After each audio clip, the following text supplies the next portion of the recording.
Esta é uma ministração da Igreja Vivos com Cristo, no estado do Espírito Santo. Temos culto todo domingo em Cachoeiro e Vila Velha. Para saber mais, acesse nosso site igrejavivoscomcristo.com. Glórias a Deus, que Deus tem mais uma porção da sua palavra para nós hoje.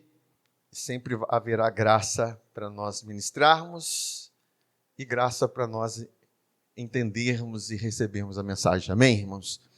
Queridos, é muito importante nós entendermos que nós não estamos num ajuntamento natural ou um ajuntamento espiritual. Então aqui é o lugar onde o Espírito Santo age e nós precisamos estar atentos e sedentos. A palavra de Deus diz: vinde a mim todos vós que têm sede e bebam de graça. Sabemos que às vezes aquilo que é de graça na nossa carne soa como algo barato, mas o de graça de Deus, essa água, ela custou um preço, o preço de Jesus Cristo. Assim como aquela água, aquela pedra, aquela rocha que foi ferida, Jesus foi ferido. E aquela rocha foi ferida para que desse de beber ao povo. Aquela água foi de graça para o povo de Israel no momento do deserto. Mas a rocha precisou ser ferida. Amém? Então nós estamos olhando para aquele que foi ferido na cruz. Nós estamos olhando para aquele que pagou um alto preço e um preço de cruz para nós. Hoje nós vamos falar a respeito do nosso jardim celestial. É algo que Deus ministrou no meu coração. Cultivando o nosso jardim celestial. Eu quero começar com vocês lendo lá em Gênesis, no capítulo 1, versículo 11 a 12, e a gente vê, quando olha para Gênesis, a gente vê de onde a gente veio, qual foi o propósito inicial de Deus para nós, mesmo porque quando Deus ele nos criou num ambiente, num jardim, num lugar que, apesar de ser natural, era um lugar espiritual. É um lugar em que Deus nos chamou para que nós viéssemos cultivar nesse lugar. E tem um propósito para nossas vidas, queridos. A nossa vida, ela pode se transformar num belo jardim, dependendo do nosso cultivo. Muitas coisas são responsabilidades nossas. Tem coisas que são de Deus, mas tem coisas que são responsabilidades nossas. E em Gênesis capítulo 1, versículo 11 a 12, diz assim: e disse, produz a terra relva, ervas que deem sementes e árvores frutíferas, que deem frutos segundo a sua espécie, cuja semente esteja nele sobre a terra. E assim se fez a terra, pois produziu relva, ervas que davam semente segundo a sua espécie e árvores que davam fruto, cuja semente estava nele conforme a sua espécie, e viu Deus que isso era bom. Então, Deus deu ervas, e essas ervas, que eram as plantas, a grama, elas tinham sementes para reprodução. Da mesma forma, a árvore, que tinha sementes que estavam no fruto da árvore. Amém? Todos nós sabemos esse processo, até quando criança nós aprendemos muito sobre isso, e isso é muito fácil, mesmo porque nós crescemos plantando, vendo árvores, vendo tantas coisas, estando no jardim. Mas entenda que o princípio da semeadura e o princípio da colheita, do cultivo, faz parte da vida do homem. E se nós começarmos a olhar a nossa vida, a nossa casa, como um belo jardim, e a gente vai ver e vai poder contemplar se esse jardim está sendo bem cuidado ou não, se está sendo cultivado ou não. E eu quero continuar lendo aqui em 27, no 30, porque Deus, quando cria o homem, Ele cria o homem nesse lugar. E diz assim, criou Deus, pois o homem à sua imagem, a imagem de Deus o criou, homem e mulher os criou. E Deus os abençoou e lhes disse, sede fecundos, multiplicai-vos, enchei a terra e sujeitai-a. dominai sobre os peixes do mar, sobre as aves do céu e sobre todo animal que rasteja pela terra. E disse Deus ainda: eis que vos tenho dado todas as ervas que dão semente e se acham na superfície de toda a terra, e todas as árvores em que há fruto que dê semente. Isso vos será para mantimento, para alimento, e a todos os animais da terra, e a todas as aves dos céus, e a todos os répteis da terra, em que há fôlego de vida, toda a erva verde lhe será para mantimento. E assim fez o Senhor. Amém?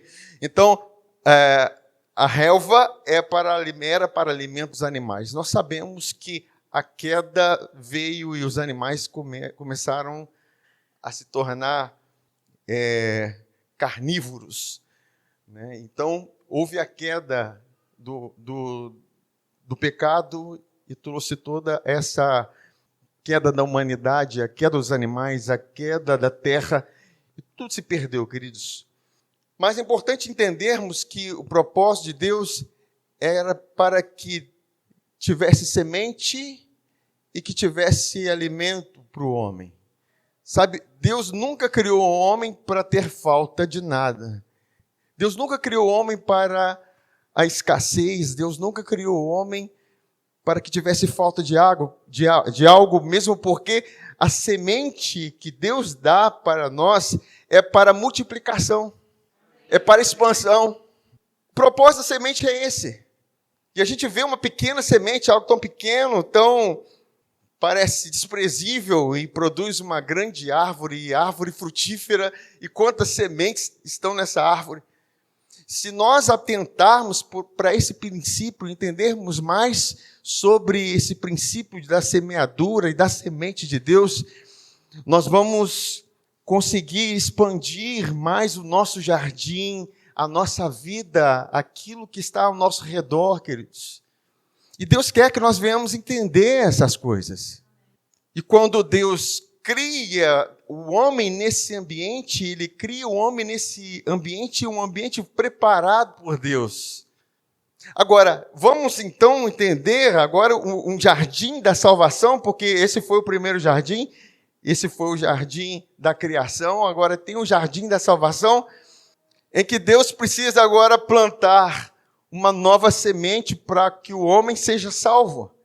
A Bíblia diz que Jesus é o Verbo que se fez carne e habitou entre nós. Em todo tempo, Jesus dizia: eu vim para entregar minha vida, eu vim para dar a minha vida em favor de muitos, em resgate de muitos. E a palavra é muito clara quando Jesus diz, lá em João 12, 24, em verdade vos digo que se o grão de trigo caindo na terra não morrer, fica ele só, mas se morrer, produz muito fruto. Toda semente morre e dá vida a uma árvore, porque ela cumpriu o seu propósito. Jesus é essa semente, e o próprio nome de Jesus significa salvação. É a semente que foi plantada pelo próprio Deus. Ela foi plantada pelo próprio Deus para que quando essa semente morresse, ela viesse dar muito fruto. E a espécie desse fruto é a mesma espécie do nome de Jesus, a qual ele é, salvação. Então a salvação é uma colheita. Nós não somos salvos porque nós semeamos algo. Nós somos salvos porque Deus semeou algo. Deus semeou a vida do seu próprio Filho, amém? E é interessante porque lá em Efésios, no capítulo 2, e veja nessa versão NBVP, que ela é mais fácil de entender, no versículo 8, diz assim: pois é pela graça que vocês são salvos, mediante a fé em Cristo. Isso não vem de vocês mesmos, é uma dádiva de Deus. Fala assim, é uma dádiva de Deus. Deus é bom. Deus é um Deus que dá boas coisas aos seus filhos. Deus veio para dar a vida do seu único filho. Deus amou o mundo de tal maneira que deu o seu único filho, para que todo aquele que nele creia tenha a vida eterna. Agora, entenda que a graça é isso, a salvação é uma dádiva de Deus. Aí ele fala assim, a salvação não é uma recompensa pelo bem que fizemos. Portanto, nenhum de nós tem mérito nisso. Quantos gostaram dessa tradução aí? Você não tem mérito na sua salvação. Não tem a ver com o bem que você faz. Não tem a ver com a semente que você semeia. Não tem a ver com a sua obra. Isso é graça. Mesmo porque tem a ver com uma semente que Deus semeou. Aquele que morreu, e morreu numa morte de cruz, ele pagou o preço da nossa salvação. E nós, pela graça, recebemos. Essa é a mensagem, esse é o evangelho da graça. E nós fomos salvos, amém? Quantos creem nessa salvação? Amém. Agora, entenda que Deus nos colocou nesse jardim da salvação, que não tem a ver mais com se eu vou ser salvo ou não. O que você faz com essa salvação que você recebeu? O que você faz com a graça que você recebeu? Porque nada vai te fazer perder essa salvação. Eu vou repetir. Nada vai te fazer perder essa salvação. A não ser que você diga, eu não creio em Jesus. Mas se você crê em Jesus, você é salvo. Quantos podem descansar nisso? Agora, é muito importante, queridos, porque nesse jardim, no jardim da salvação, eu posso render bons frutos. Eu posso fazer com que haja multiplicação daquilo que eu recebi. Deus nos dá talentos, Deus nos dá tantas coisas para que se multipliquem, queridos. E como é bom você estar nesse lugar da salvação, onde é pela graça, onde você foi plantado por Deus, colocado e transportado do império das trevas e transportados para o reino do Filho do seu amor, nesse lugar onde você é salvo. E pronto, acabou. Agora, a vida nessa salvação é uma vida de fé. Porque a colheita da salvação é pela fé. Agora, a salvação ela não para. Eu vou para o céu e fiquei lá, glória a Deus. Não, queridos, tem um jardim para nós. Tem um lugar que precisa ser semeado. Tem um lugar que precisa florescer. Nós estamos nessa terra. A Bíblia diz que nós não somos desse mundo, mas nós estamos nesse mundo. E o florescimento desse lugar, a luz desse lugar, o fruto nesse lugar depende de mim e de você, depende da igreja. A igreja é a luz desse mundo. Jesus disse, vós sois a luz desse mundo. Agora, é essa consciência que nós precisamos ter. Nós temos toda a graça de Deus para que esse ambiente floresça. Em primeira epístola de Pedro, no capítulo 1, versículo 23, diz assim, vocês foram regenerados, não de uma semente perecível, mas imperecível, algo que não morre, por meio da palavra de Deus, viva e permanente. Então, a mesma semente que te gerou determina a espécie que você é, imperecível. Você é imortal. Não estou falando do seu corpo, estou falando do seu espírito. Você é imortal. Deus veio para revelar a imortalidade, para que o homem não venha ter medo da morte. O medo da morte é a mãe de todos os medos. E Satanás escraviza as pessoas com medo da morte. Mas Jesus é aquele que participou da carne e do sangue. Ele se tornou homem, humano, para que nós viéssemos participar da sua glória, participar da sua imortalidade. Eu não sei se existe essa palavra, da sua imperecibilidade. É imperecível. Amém? Se aparecer no dicionário, foi eu que criei. Estou brincando. Mas é importante nós entendermos esse lugar que nós estamos. E é interessante que eu vejo dentro desse jardim da salvação um outro lugar, o jardim particular. Fala assim, jardim particular. Cântico dos Cânticos, ou Cantares de Salomão, no capítulo 4, no versículo 12, entenda que é totalmente sombra do relacionamento entre Jesus e a sua noiva, e Jesus e a igreja. Por mais que Cantar de Salomão seja algo romântico entre o marido e a mulher, o homem e a sua noiva, mas revela o amor do noivo e o amor da noiva. Revela Jesus e a igreja. Então se veja nesse lugar espiritual de Cantares. O que diz lá no capítulo 4, versículo 12, nessa versão? Minha irmã, minha noiva, bem claro, né? Nós somos irmãos de Jesus, ele é irmão mais velho, mas ao mesmo tempo nós somos como igreja a noiva dele. Ele diz assim, minha irmã, minha noiva querida, você é como um jardim particular, como uma fonte só minha e de mais ninguém. Você percebe que ele te vê como propriedade dele? Como alguém que é dele? Não por acaso a Bíblia diz em Tiago que o Espírito tem ciúmes de nós. Isso é bom, queridos. Nós temos esse senso de que nós pertencemos a Deus. E o fato de Deus expressar isso é porque nós expressamos aquilo que temos porque reconhecemos o valor daquilo. Ninguém vai dizer, eu tenho uma lata de lixo lá em casa. Porque você não vê vantagem em dizer isso. Não tem glória nisso. Mas quando você diz aquilo que você tem e aquilo que te pertence, é porque você reconhece o valor naquilo. Deus reconhece o valor em você. Entenda isso, queridos. Essa particularidade sois propriedades particular de Deus.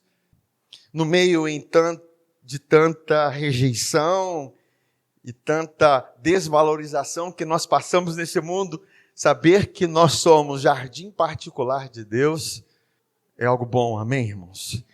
Aí ele continua falando assim, olha, como uma fonte só minha e de mais ninguém, você é como um pomar de romãs, carregado de frutos preciosos, com flores de rena e nardo e açafrão, cálamo e canela, e outros tipos de madeiras perfumadas, mirra e aloés, e as mais finas especiarias. Queridos, é algo caro. Você é a fonte do jardim, uma fonte de águas correntes, como os riachos das montanhas do Líbano. Queridos, é assim que Deus te vê. Agora, entenda que esse jardim não é um jardim particular, simplesmente do nada, porque esse jardim foi comprado. Deus comprou com o sangue de Jesus Cristo a sua vida. Deus te comprou e te resgatou para ser isso. E lá no capítulo 5, versículo 1, diz o momento em que o noivo entra nesse jardim e diz assim, já entrei no meu jardim, minha irmã, noiva minha, colhi a minha mirra com a especiaria, comi o meu favo com o mel, bebi o meu vinho com leite, comei e bebei, amigos, bebei fartamente, ó amados. Entenda que quando eu tenho um jardim, eu me responsabilizo para cuidar, semear e cultivar desse jardim, sim ou não? Se o jardim é meu, a responsabilidade de cultivar, de semear esse jardim é minha. E Jesus está dizendo, você é o meu jardim. Você é o meu jardim particular. Você é esse lugar. Agora, nós sabemos que nós, como jardim particular, precisamos do noivo, do relacionamento com o noivo, precisamos da palavra do noivo, precisamos desse relacionamento íntimo com Ele. Porque esse jardim, ele não pode florescer se o noivo não estiver ali naquele relacionamento. Tem que haver intimidade, tem que haver rendição, tem que haver tempo com o noivo, tem que haver o relacionamento com a palavra, porque a semente é a palavra. Sabe quando você está lendo as Escrituras, está meditando, eu sei que todos vocês fazem isso, e está lendo e de repente o Espírito Santo, o mesmo Espírito de Jesus está ministrando ao seu coração. O que ele está fazendo? Ele está cultivando o jardim, o seu jardim particular. Ele está colocando sementes eternas. Ele está fazendo com que esse jardim venha florescer e venha dar frutos, porque esse é o propósito, queridos. O nosso propósito é dar frutos. Jesus disse: nisto é glorificado meu Pai, que vocês deem muitos frutos, e o vosso fruto permaneça. Agora, o fruto só permanece quando nós permanecemos nas suas palavras, quando nós permanecemos nele. Se Cristo está em você e você está em Cristo, você dá muito fruto. Agora, se eu não me relaciono com essa semente, e o meu coração como esse jardim, a minha vida com esse jardim, vai ser um jardim seco, vai ser um jardim com espinhos. A Bíblia diz que o caminho do preguiçoso é cheio de espinhos, porque ele não quer gastar tempo em semear aquele jardim, em cuidar daquele jardim, em cuidar daquele lugar. Agora entenda, queridos, que a nossa vida, toda a nossa vida depende desse relacionamento, desse cultivo, porque assim Deus te vê. E é mais fácil você se relacionar assim, saber que Deus está querendo esse relacionamento com você. Te vendo como jardim particular, Ele está dizendo: eu quero plantar em você coisas novas. Eu quero regar a terra do seu coração. Por isso, Provérbios capítulo 4 diz: filho meu, atenta para as minhas palavras, as minhas razões inclina os teus ouvidos, não deixa apartar dos seus olhos, mas guarda no teu coração, porque são vida para aqueles que as acham, e saúde para o seu corpo. E ele diz assim: sobre tudo que se deve guardar, guarda o teu coração, porque dele procede as fontes de vida. E todos nós, queridos, precisamos desse relacionamento.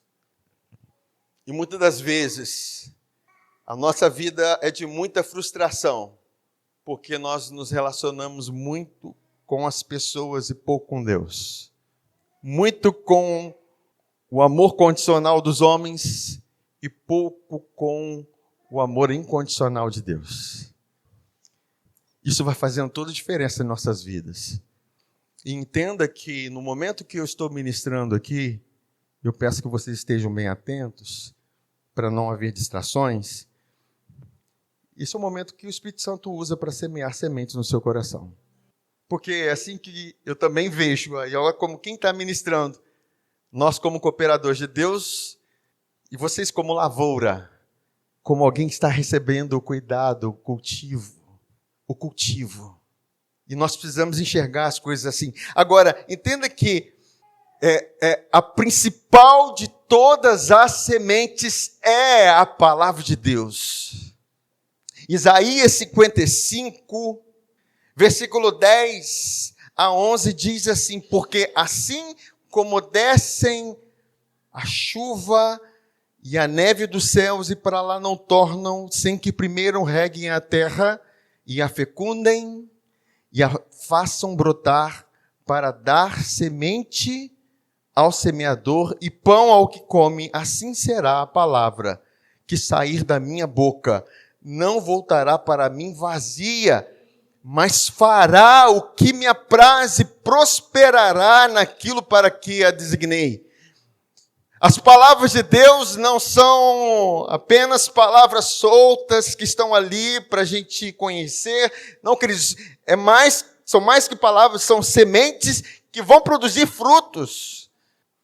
E o alvo desses frutos somos nós. No relacionamento com Jesus, muitas sementes são plantados no nosso coração. Muitas coisas são colocadas, enxertadas na nossa vida. Eu gosto aquilo que diz em Tiago, que nós vamos despojando de todo o acúmulo de maldade, acolhendo com mansidão a palavra em nós enxertada. Agora, quem enxerta essa palavra? A qual é poderosa para salvar as nossas almas. A nossa alma precisa ser salva constantemente. E eu não estou falando da salvação que nós ganhamos pela graça. Eu estou falando do nosso relacionamento com Deus e com a palavra. Porque a nossa alma é salva no momento que você ouve a palavra e você crê na palavra. E a Bíblia diz que a fé salva a alma. No momento que você para de enxergar a realidade natural e começa a enxergar a realidade espiritual e você contempla a verdade de Deus para a sua vida e você passa a mais não andar na dimensão natural, mas na dimensão espiritual, na dimensão da verdade. Pai, santifica-os na tua palavra é a verdade. O diabo faz de tudo para esconder a verdade diante dos nossos olhos. Mas a verdade é que Deus tem nos dado sementes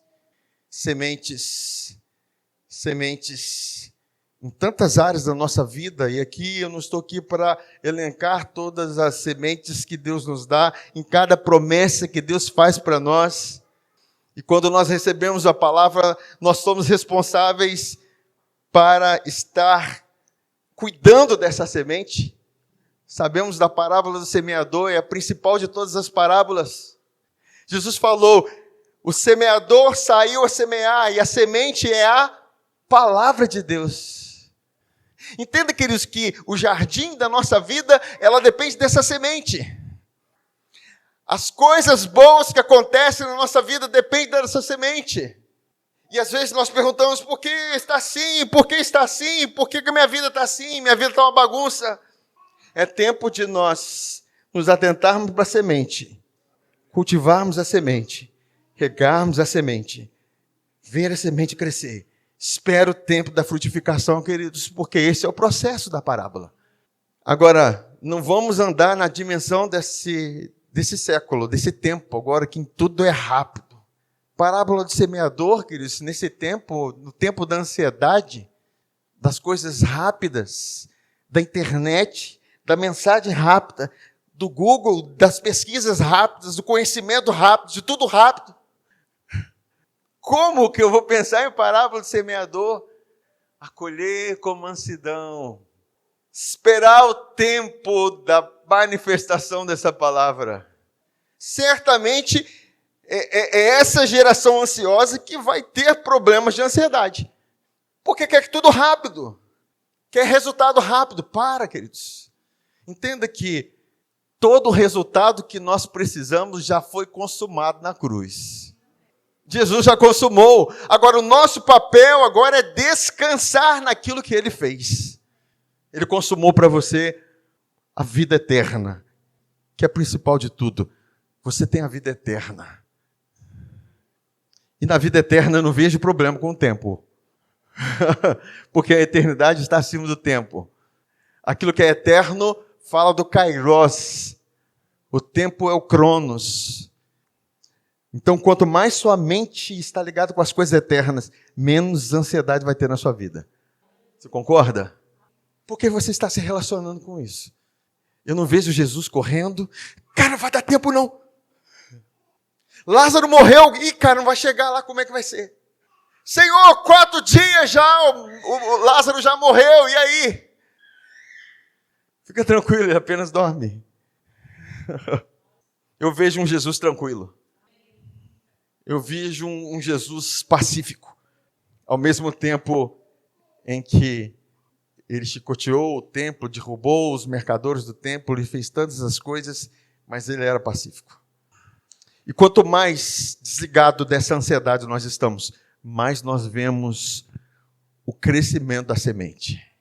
Mais a semente cresce, mais a nossa vida cresce. Quanto menos preocupação, mais manifestação. Que bom que nós estamos aqui parados para ouvir uma palavra. E eu espero que não esteja ninguém preocupado em saber das notícias. Eu tenho que sair daqui para ver as notícias. Você está recebendo as boas notícias, as boas novas. Nós não podemos estar preocupados com o tempo. Agora, entenda que dessa semente que nós estamos falando, no Novo Testamento, ele qualifica duas sementes, que são muito importantes para nós. A primeira semente é o Evangelho, amém? O que Tiago diz no capítulo 3, versículo 18? Eu sempre ficava meditando, Senhor, o que quer dizer isso? Ora, em paz que se semeia o fruto da justiça. O fruto da justiça se semeia. O fruto da justiça é semeado. Porque geralmente é a semente que se semeia, amém? Mas o fruto da justiça é aquilo que Jesus Cristo fez na cruz. É o resultado da sua obra. Jesus foi feito pecado no nosso lugar. Você é o fruto da justiça de Deus, do resultado do trabalho penoso dele. E verás o fruto do seu penoso trabalho. O justo justificará a muitos. Fala assim, eu sou justificado.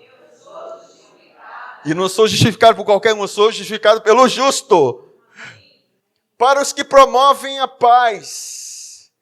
Então, quem promove a paz é quem semeia esse fruto da justiça. Por isso, Romanos capítulo 10, versículo 15 e 17 diz assim: como pregarão se não forem enviados? Como está escrito, quão formosos os pés dos que anunciam, quão formosos são os pés dos que anunciam a paz, dos que anunciam as coisas boas. Quer dizer, aquele que semeia a palavra da paz, que semeia o Evangelho. Porque o Evangelho é a principal semente de Deus que é semeada nos nossos corações. Você vai ver que todas as vezes que nós estamos recebendo o Evangelho, entendendo a obra da cruz, recebendo a verdade do Senhor, a paz vem para o nosso coração. Sim ou não? A paz é testificação, queridos. A paz é testificação. Às vezes, uns recebem tanta paz que chega a dormir.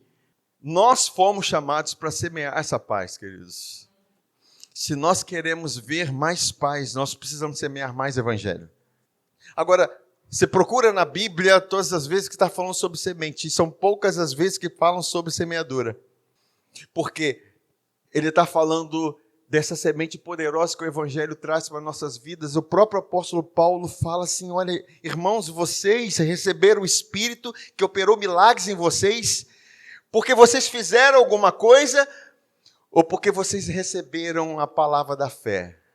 O fato de você receber a palavra, esse Evangelho, isso já está produzindo milagres na sua vida. O seu jardim particular está sendo semeado. Em esse lugar, em esse ambiente, entende? Esse jardim particular em que o Evangelho é semeado. E Deus usa a pregação para isso. Nós, como pregadores da palavra do Evangelho, fomos chamados para semear o Evangelho. E você precisa entender o quanto você precisa desse Evangelho. Agora, a outra semente que Deus especifica na palavra dele sobre semeadura é a generosidade. Fala assim, generosidade.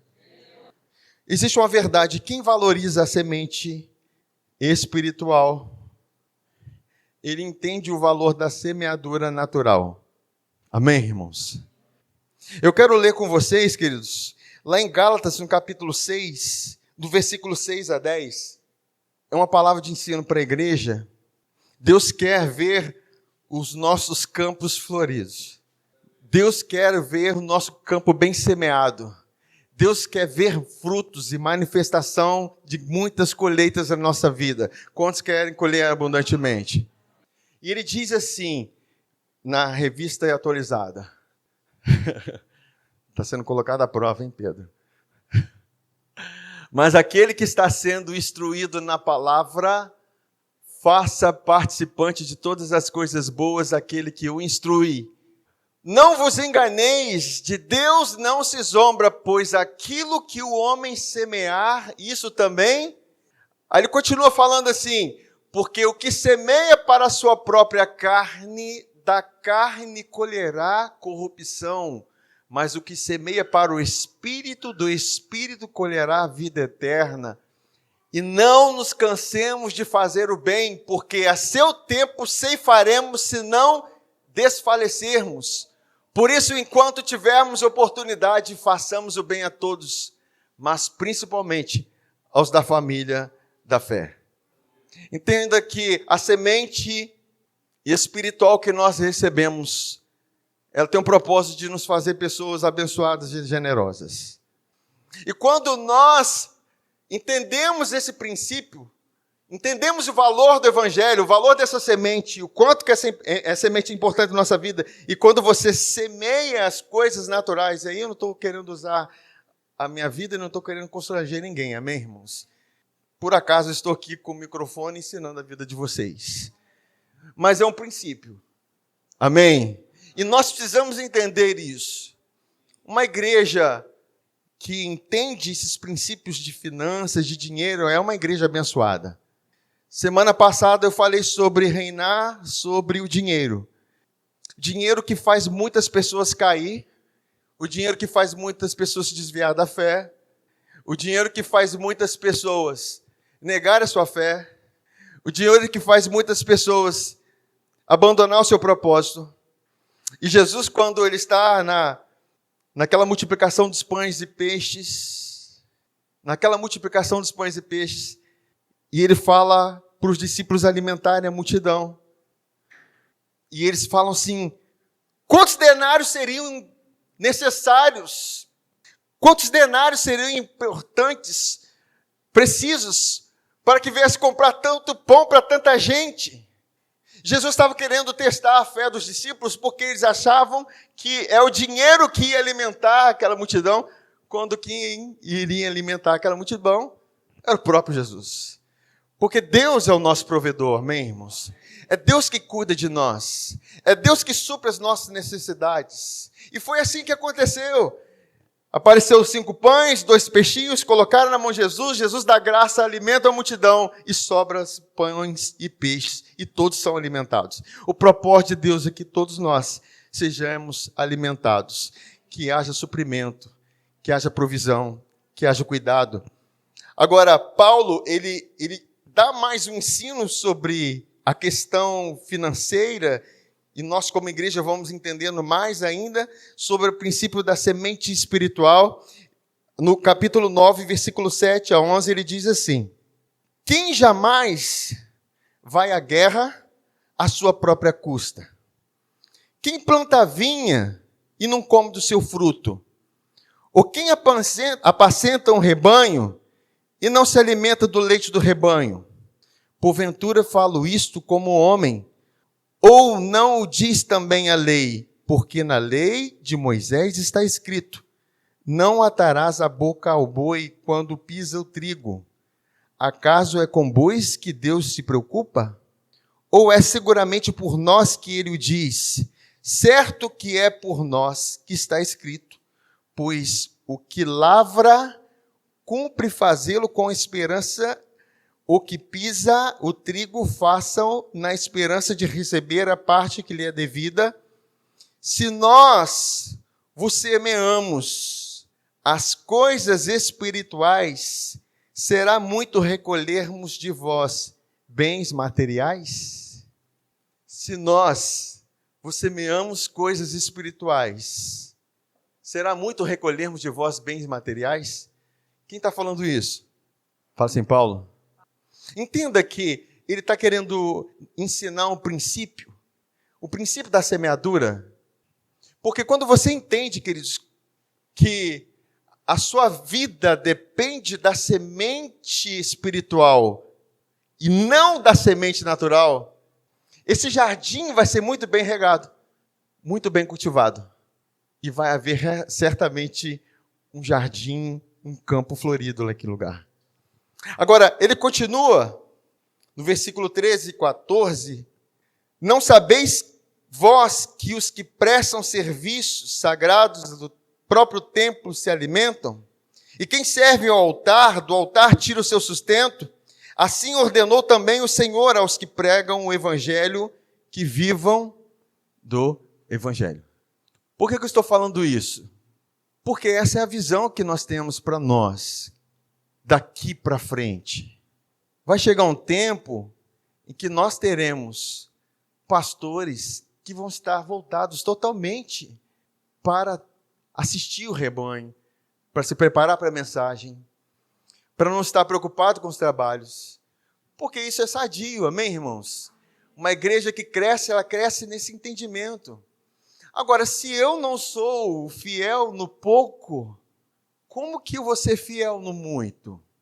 Se a semente que eu tenho, eu como, a minha carne come, e Paulo disse que o que eu semeio na minha carne, eu colho corrupção, eu colho perdas.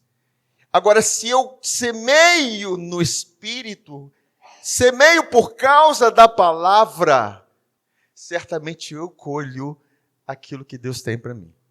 Nós estamos falando de jardim. E, queridos, a vida financeira determina muita fé de muitas pessoas. Muitas pessoas têm fé até o momento que mexe com o bolso dela. Sim ou não? E em 2 Coríntios capítulo 8, versículo 3 a 5, já estou encerrando, a Bíblia diz assim: eles deram não somente daquilo que podiam dar, mas muito mais do que isso, e posso testemunhar que assim o fizeram de vontade própria. Quer dizer, entendo que Deus não está querendo constranger, e a palavra do apóstolo não é para constranger ninguém a dar nada, queridos, mesmo porque nós estamos na graça. Você é salvo, pronto, acabou, amém? Você é abençoado, pronto, acabou. Mas existe um lugar que eu posso semear. Existe nesse campo da salvação a ampliação desse terreno, a ampliação desse jardim. Não faria sentido Deus dar semente e ficar só restrito no jardim do Éden. Deus queria que aquilo se expandisse. Deus quer que a igreja avance. Deus quer que você avance. Deus quer que haja rompimento. Deus quer que haja expansão. E a expansão vem através da semeadura. Aí ele continua falando assim, olha, assim o fizeram por vontade própria. Eles nos suplicaram que levássemos dinheiro, a fim de poderem participar da alegria de ajudar os santos. Eles fizeram além das nossas expectativas, porque a primeira atitude deles foi entregar-se ao Senhor e depois a nós, para quaisquer ordens que Deus lhes pudesse dar por nosso intermédio. Não lhe estou dando uma ordem, olha que palavra importante, não estou dando uma ordem, não estou dizendo que vocês precisam fazê-lo, mas há outros que estão ansiosos para isso.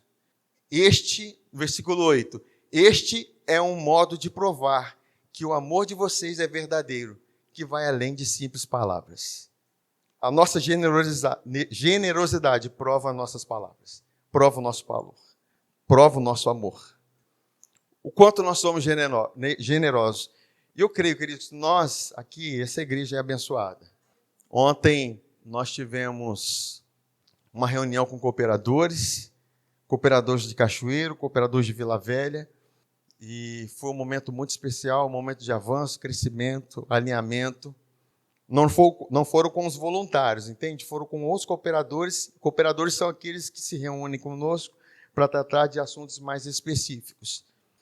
E nessa reunião que nós tivemos ontem, nesse encontro, nós podemos ver o quanto que fluiu generosidade, o quanto que fluiu amor, o quanto que fluiu graça, disponibilidade, desprendimento, né? O quanto que os irmãos daqui puderam semear nos irmãos de lá, porque isso é igreja, queridos.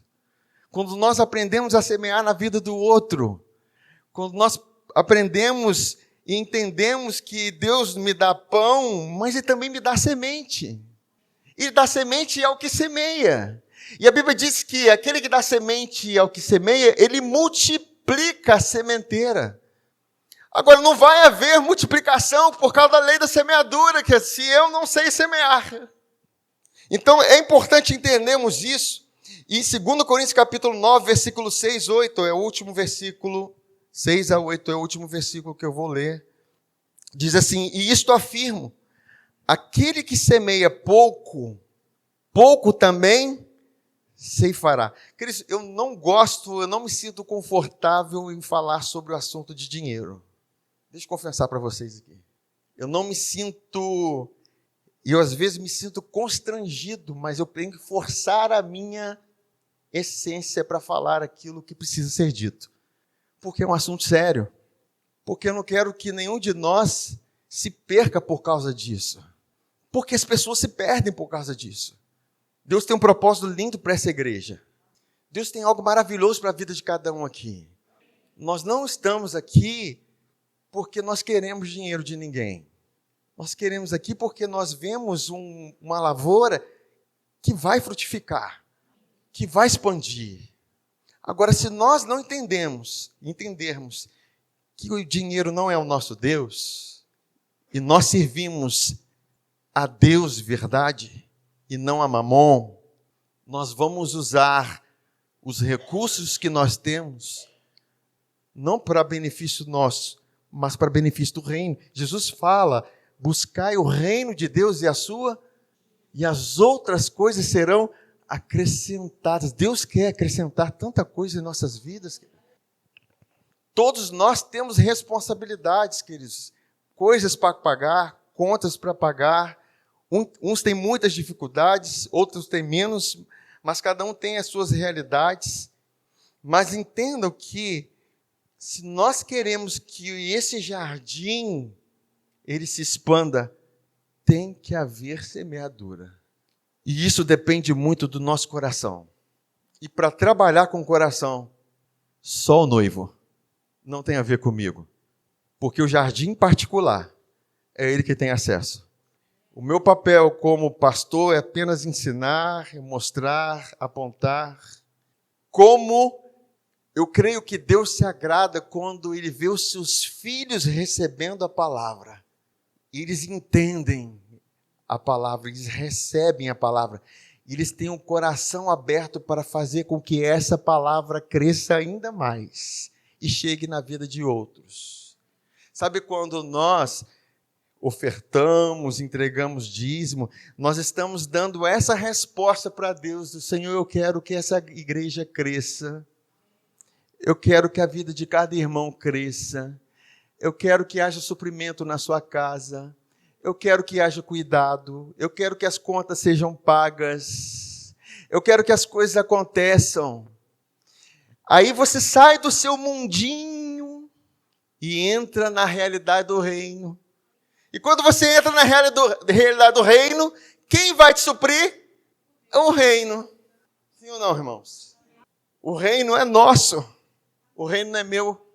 O reino não é seu. É nosso. Fala assim, o reino é nosso. Agora, para nós avançarmos, precisamos ter essa consciência do reino. Nós somos embaixadores desse reino. E esse reino aqui há de suprir a nossa vida.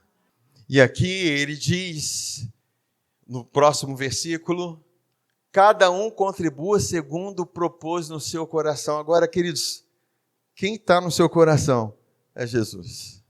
Tem muitas pessoas, e eu acredito que eu não tenho, que tem persuasão, extorque dinheiro das pessoas. E graças a Deus que eu não tenho isso.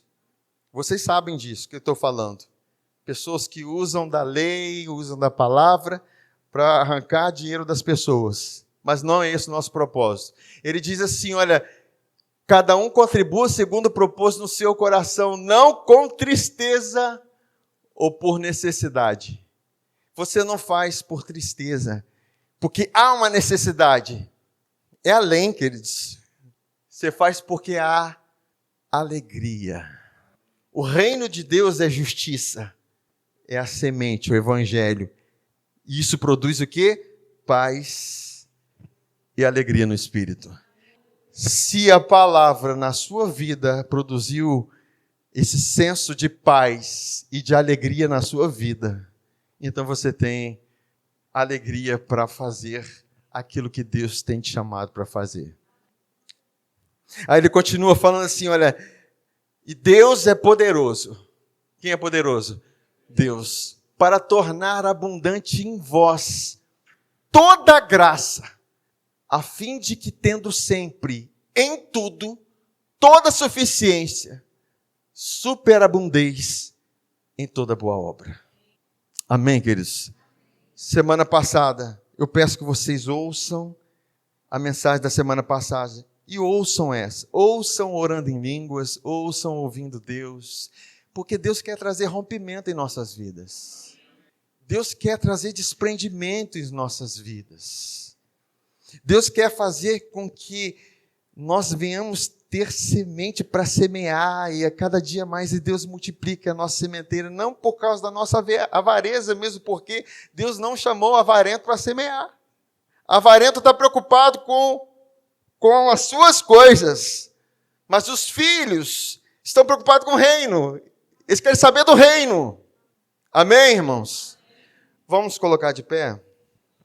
Coloque a mão no seu coração, no lugar de onde procede essas fontes de vida.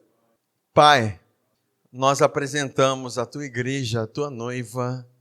Nós somos a noiva de Jesus. Nós somos jardim particular. Senhor, nós não podemos fazer nada se no nosso coração não for semeado, se no nosso coração não for regado, se não houver o arrancar dos espinhos, dos acúmulos de maldade, por meio do acolher a tua palavra, Pai. Senhor, mas a tua palavra, ela é lâmpada para os nossos pés, é luz para os nossos caminhos. Nós cremos que a tua palavra é poderosa e é viva para, Senhor, para arrancar toda a avareza do nosso coração, todo medo do nosso coração, Senhor, toda a prisão, toda a cadeia, todo sentimento de escassez, de falta, Senhor, porque no teu reino não haverá falta, nunca haverá falta, o teu reino é inabalável, e nós retemos esse reino por meio da tua graça, Pai. Senhor, nós cremos, Pai, na unção do Senhor sobre nossas vidas. Nós cremos, Pai, na graça do Senhor operante em nossas vidas. E nós te louvamos por isso. E nós, Pai, apresentamos cada coração, Senhor, que nós venhamos entrar nos estágios dessa palavra em que produz paz e alegria do nosso coração, para que com alegria nós façamos as coisas, para que com alegria nós sejamos desprendidos. E nós repreendemos todo o espírito de medo, porque o Senhor não nos tem dado espírito de medo, mas de amor, de poder e de moderação, Pai. Pai, nós te damos graças, porque o Senhor é o nosso Deus. Mamon não é nosso Deus. E nós nos rendemos a Ti, rendemos a Tua palavra, nos rendemos a Ti, Senhor. E nós sabemos que o Senhor é quem supre todas as nossas necessidades, segundo a Sua gloriosa riqueza em Cristo Jesus. O Senhor quem nos faz avançar como igreja, o Senhor quem nos faz avançar como a noiva, é o Senhor quem cultiva no nosso jardim particular, no nosso coração a Tua palavra. E nós te louvamos por isso, Pai, no nome de Jesus. Amém.